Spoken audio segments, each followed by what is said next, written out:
Maoist పార్టీకి ఒక కీలకమైనటువంటి వెన్నుముకగా ఉన్నటువంటి హిడ్మా, మరి హిడ్మాతో పాటు హిడ్మా యొక్క భార్య హేమ, ఆమె కూడా ఈ యొక్క ఎదురుకాల్పులో చనిపోయినట్టుగా ఏపీ డీజీపీ ఇప్పటికే ధృవీకరించడం జరిగింది. హిడ్మా పైన ₹1,00,00,000 రివార్డు ఉంది. ₹1,00,00,000 ఎవరైనా హిడ్మాని ప్రాణాలతో పట్టుకొని పోలీసులకు అప్పగించినట్టయితుంటే అప్పగించినటువంటి వాళ్ళకి ₹1,00,00,000 రివార్డు ఇస్తారు. సో అంతేకాకుండా మావోయిస్టులను తరచుగా లొంగిపోండి, మీ పైన ఉన్నటువంటి రివార్డు మీకే ఇస్తామని చెప్పేసి కేంద్రం ఏదైతే ప్రకటించిందో, ఒకవేళ కనుక హిడ్మా లొంగిపోయినట్టయితుంటే ₹1,00,00,000 రివార్డు సైతం కూడా ఆయనకు అందించేటోళ్ళు.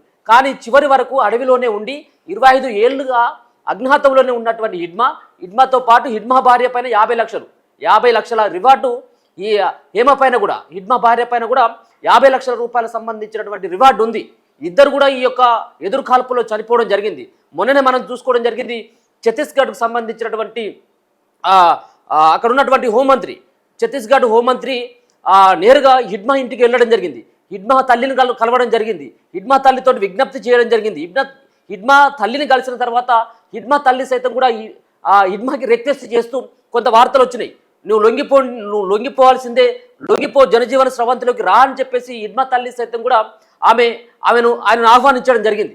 కానీ మొత్తానికైతే మాత్రం ఆ హిడ్మాతో పాటు ఆయన భార్య ఇదే సంబంధించినటువంటి ఏపీ అల్లూరు జిల్లాలోని ఉన్నటువంటి మారేడుపల్లి దగ్గర జరిగినటువంటి ఎదురుకాల్పుల్లో ఇద్దరితో పాటు మరో 4, మొత్తానికి 6 చనిపోయినట్టుగా ఇప్పటికే ధృవీకరించడం జరిగింది.